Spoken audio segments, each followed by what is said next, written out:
To preface this, me, female 23 years old, and my cousin male 25 years old, have always been really close.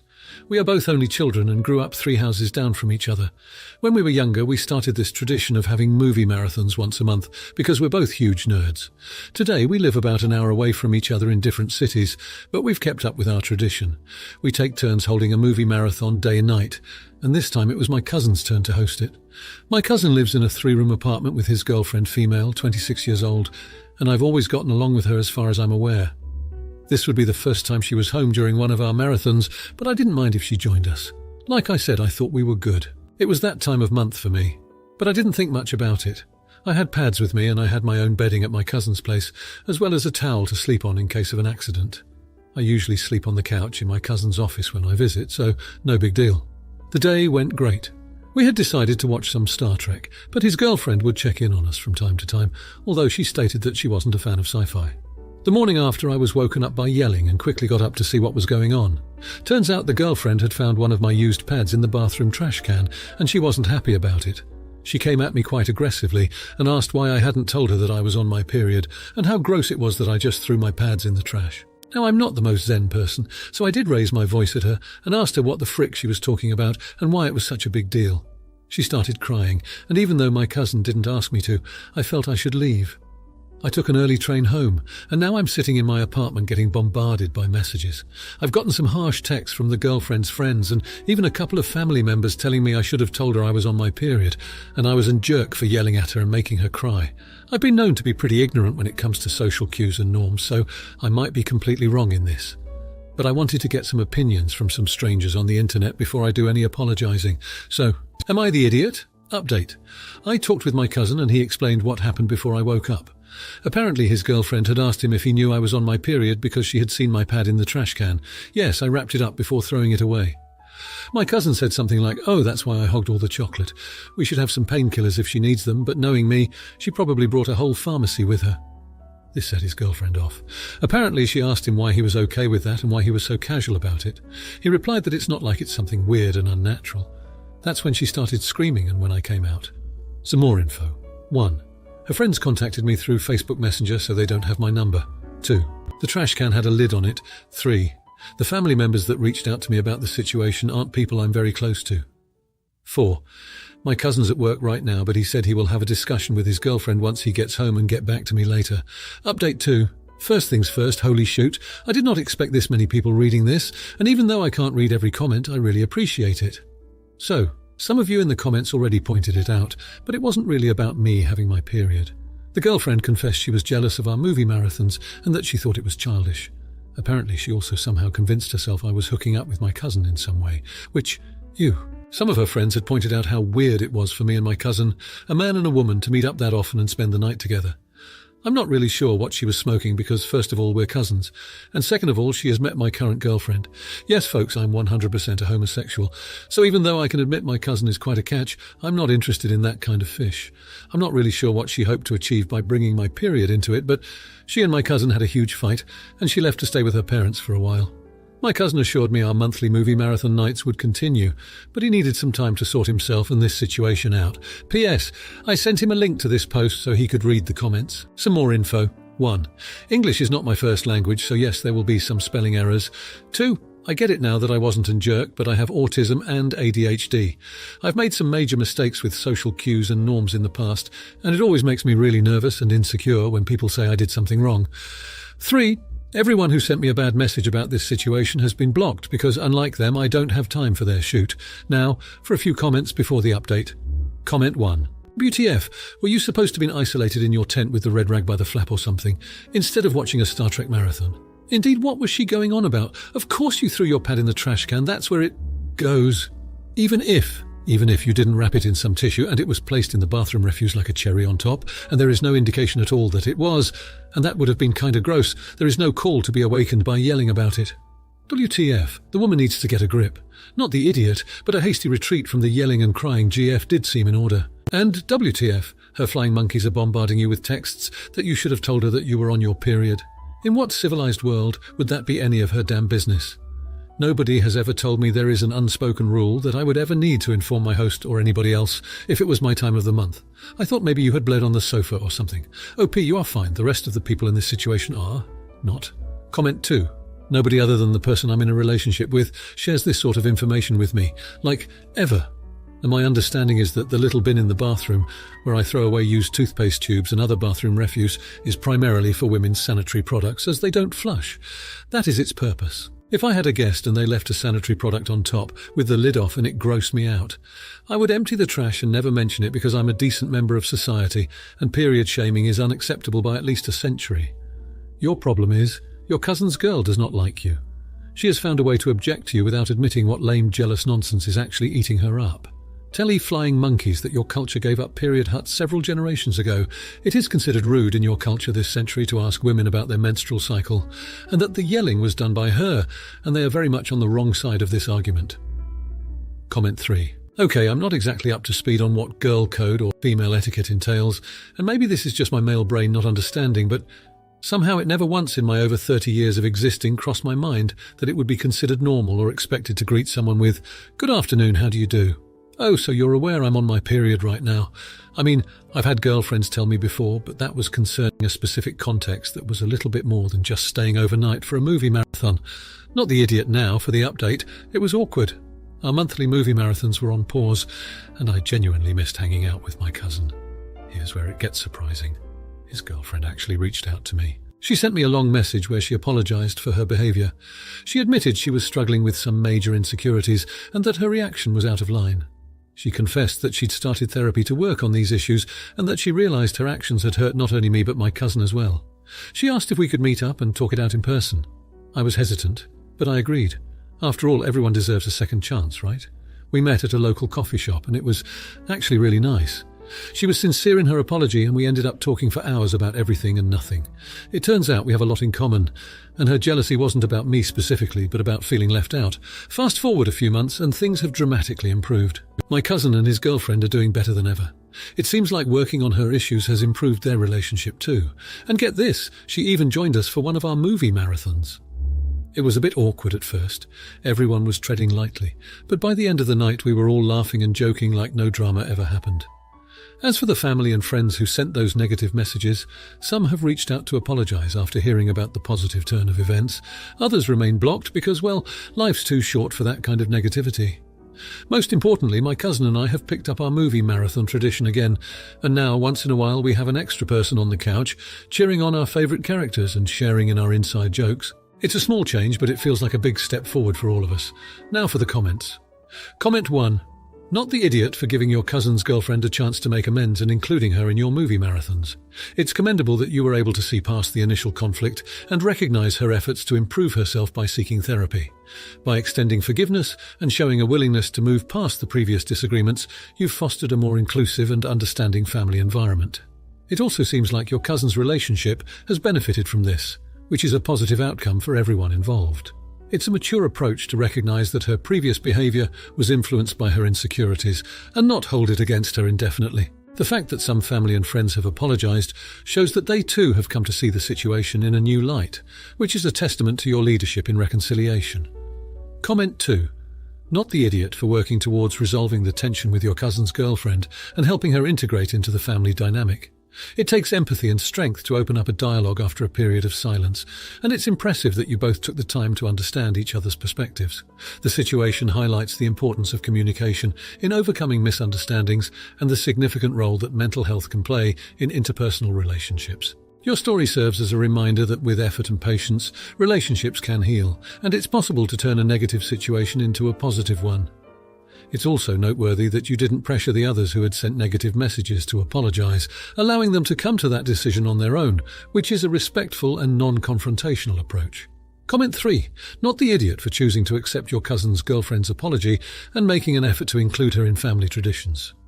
You demonstrated a great deal of compassion and understanding by giving her the opportunity to explain her behavior, and by recognizing the positive changes she's made through therapy. It's a significant step to rebuild a relationship that had previously been strained, and it shows your commitment to family unity and personal growth. Additionally, your story is a reminder that everyone has the capacity for change, and by supporting her journey, you've likely contributed to a healthier dynamic not just between the two of you, but within the larger family circle as well. It's a valuable lesson that sometimes an individual just needs a supportive environment to overcome their challenges and be their best self. Now for the next story, so I will try to keep it short. My ex and I had issues and we are divorced. One of the big ones was he thought he was a great father. But in reality, as I just presented him as that, if I planned a whole party, I would say it was from both of us. He would forget and then piggyback off all my work. My son's birthday is this weekend, and I had the kids and did a party, got the gifts and so on. Now halfway through the day, since there was no call from him to wish our kid a happy birthday, it became obvious that he forgot. He absolutely noticed by the end of the day and was quite sad. I told him he will be seeing him tomorrow and maybe he has a surprise. Well, nothing. He didn't plan a thing and he only remembered after our son basically yelled at him for forgetting. We got in a huge phone argument about me being petty, that I didn't throw his name on a card or even remind him when it was clear he forgot. I don't see why I should, since he is a grown adult and he should step up. He thinks I'm a huge jerk. My mum got involved and told me I should have, for my kid's sake. Now for a few comments before the update. Comment 1, not the idiot, and I suggest you show your mother the top comments here. You and your ex are divorced, therefore you have no obligation to keep the peace or make him seem like a good father when he isn't. If he can forget his kid's birthday and then fail to do anything while expecting you, his ex, to do it for him, it just shows how poor of a father he is. My great-grandfather used to hide how neglectful my father was. I didn't realise how horrible he was until I was 14 years old, a few months after my grandpapa passed, that my father had never once been involved in planning my birthday, buying the cards, the decor, or even the locker surprises that would say, "From Dad." To this day I hold some resentment towards my grandpapa for that, and resentment towards myself, because I was giving the wrong person credit for years. Don't be guilted into keeping up the charade. Your son will get older, and he'll probably have the same resentment, maybe less, but it'll be there. Comment 2, not the idiot. When I was in college one year, I forgot my little brother's birthday, and he was very upset with me. None of the adults in our family mollycoddled me and reminded me to call him. They just let me deal with the consequences and apologise to him. I was 19 at the time, and I've never forgotten his birthday since. I know it's just a single anecdote, but every adult in my life thought a teenager was perfectly capable of remembering a birthday and should face the consequences of being thoughtless. It's pathetic that your ex's mum doesn't think her son is capable of the same. ETA. Wasn't the ex's mother, it was OP's mother. Comment 3. Not the idiot. You are divorced. You're no longer responsible for managing your ex's life. The fact that he still thinks that you are shows how used to you doing everything he is. Your ex needs this wake-up call to tell him that you are no longer responsible for him, and your mother is wrong. If you keep covering for him, you will be doing it for the rest of your life and will never be divorced from him because he will never do it. After all, he gets someone to do all the heavy lifting of being a parent for him. Let him think you are a jerk. Chances are he was going to anyway the moment you stood up for yourself for anything. Now for the update. I never thought I'd be back here with an update, but life has a way of throwing curveballs. In the weeks following my last post, I hoped things would somehow change, but they've taken a turn for the worse. My ex, who already wasn't involved much, has fallen off the radar entirely. Our child, who's been trying to cope with the situation, asked if we could try calling to invite them for a weekend visit. It was a moment of hope, a chance for my ex to step up. Unfortunately, it ended in a heartbreak. My ex answered, heard our child's voice, and for a moment, I saw a glimmer in my kid's eyes that maybe this time would be different, but excuses poured out of the phone like a flood. I'm swamped at work. I've got plans I can't change, and the one that shattered my child's spirit. You need to understand that adults have important things to do. I watched the light in my child's eyes dim, replaced by a quiet understanding beyond their years. Then, as if to add insult to injury, my ex had the audacity to later accuse me of coaching our child to make the call, as if I had used our child as a pawn to guilt them. The conversation escalated, and they blurted out that perhaps it was better if they stepped away for a while to avoid causing more disappointment, as if their absence wouldn't be a disappointment on its own. Since then, calls have gone unanswered, and texts sit in the digital void, seen but not replied to. My child is starting to ask questions I don't have the heart to answer. Why doesn't Daddy want to see me? Did I do something wrong? Every part of me aches to fix this, but I can't make someone care. I find myself grasping at straws, trying to explain in the gentlest way possible that this isn't their fault. Amidst this, my own mother still insists I should bridge the gap, maintain the connection for the sake of our child. But how do you maintain a connection that barely exists? How do you protect your child from the reality that their other parent is becoming a stranger to them? The loneliness and confusion our child feels weighs heavily on me. I'm doing my best to be both parents, but I see the void left behind. Some nights, after I tuck them in, I hear soft sobs from their room. The resilience of my child is both inspiring and heartbreaking, and as for me, I'm exhausted.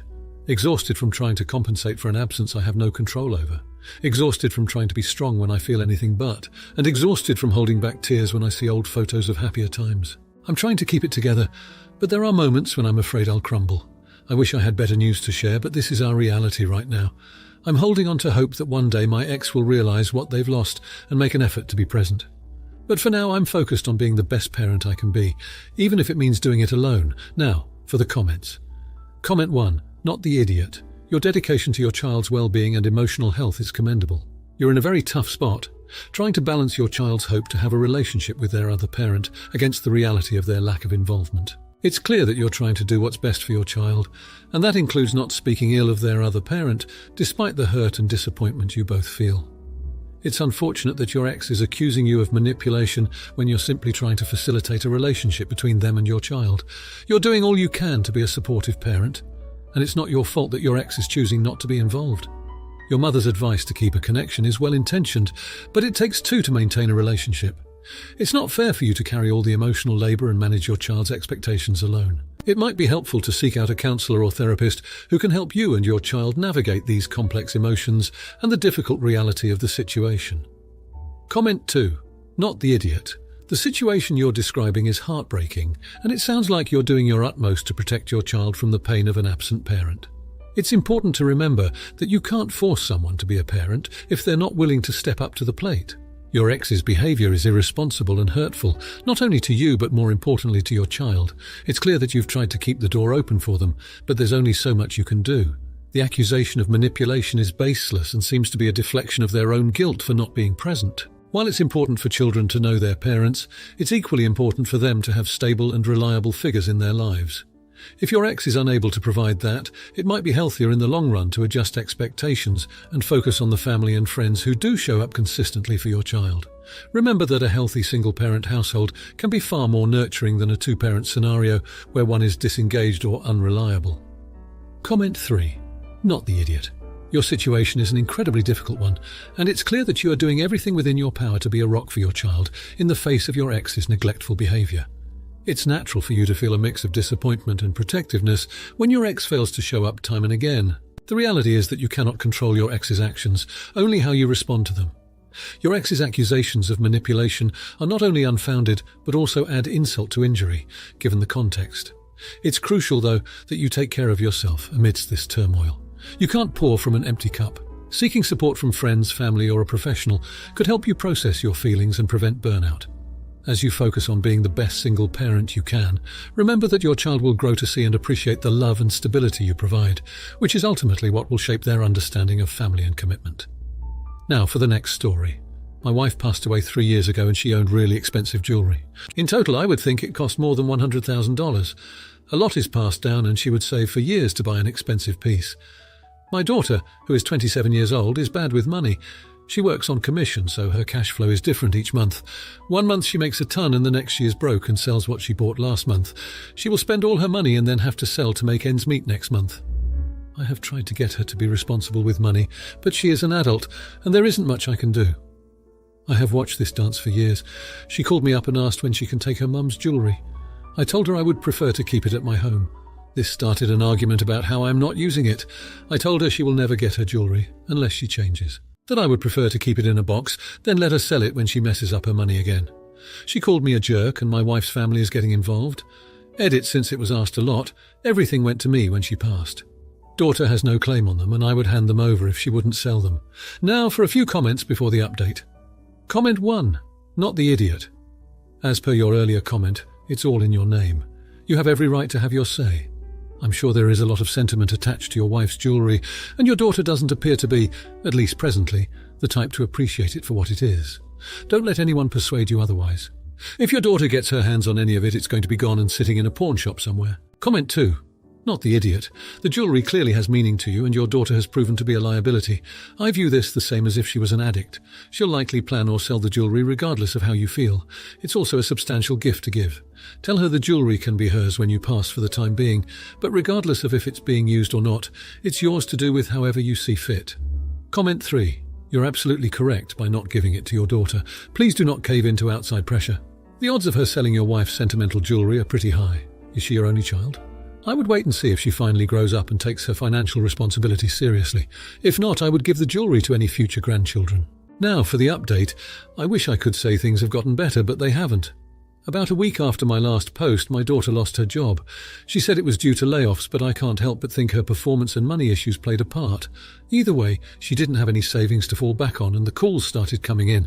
First from her, then from bill collectors. She came over to my place yesterday, and I could see the desperation in her eyes. It broke my heart. She told me she's been couch surfing after getting evicted, and that she hasn't eaten a proper meal in days. My daughter, the little girl who used to run around the house giggling, was now sitting in front of me, gaunt and on edge. I offered to help her with a budget and find a financial advisor, but she just shook her head. Then she asked again for her mother's jewellery. "Dad, it's just sitting there. It could help me get back on my feet," she pleaded. But I stood firm, even though every part of me wanted to give in. I did, however, give her some money to help her out, under the condition she would seek help for her financial problems. I've never felt so torn. I feel like I'm dishonouring my wife's memory by letting her daughter suffer, but I also know that handing over the jewellery wouldn't solve the underlying issue. And it would certainly be gone forever, turned into a few months' rent and groceries, leaving nothing but regret in its wake. I don't recognise my daughter anymore. She's become someone who's willing to sever ties over material things. Her aunt, my sister-in-law, won't talk to me now, convinced I'm the villain in all this. I've lost a wife, and now I feel like I'm losing my daughter too, all over a collection of metal and stones that sit in a safe, symbols of a happier past that seem to be tearing the present apart. Now, for the comments. Comment 1. Not the idiot. It's clear from your account that you're in a difficult position, wanting to help your daughter while also honouring the memory of your late wife. The jewellery, as a sentimental token, holds significant emotional value, and it's understandable that you'd be reluctant to part with it. Offering financial assistance to your daughter is a commendable alternative and shows your willingness to support her during this tough time. It's also responsible to ask that she seeks help for her financial problems, as it suggests you're not just providing a short-term solution, but are also concerned about her long-term financial well-being. While it might seem harsh to your daughter and sister-in-law, preserving these keepsakes can be important for keeping the memory of a loved one alive, and it is not unreasonable to want to hold on to them, especially if you are still providing other forms of assistance. Comment 2. Not the idiot. The decision to keep your late wife's jewellery is a personal one and reflects a deep emotional connection to your past and to the memory of your wife. It's worth considering, however, the practical aspect of the jewellery's worth. If the jewellery is not going to be used and is instead kept away, its value is only sentimental. Although it's difficult, it might be helpful to have a conversation with your daughter about the significance of the jewellery to see if a compromise can be reached. Perhaps there's a piece that holds less sentimental value that could be given to her. Nevertheless, it's crucial to remember that your primary role as a parent is to ensure the well-being of your daughter, and if you're providing alternative means of support, you're fulfilling that role.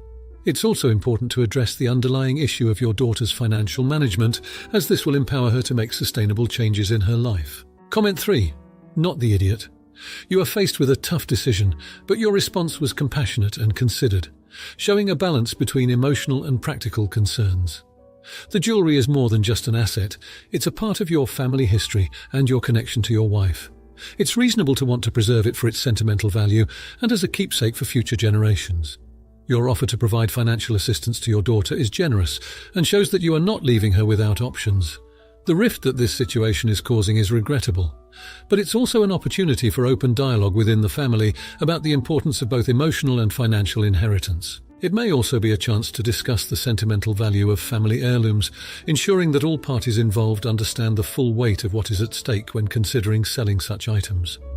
Your insistence on financial counselling is a step towards helping your daughter build a stable future, one that doesn't rely on the liquidation of family treasures.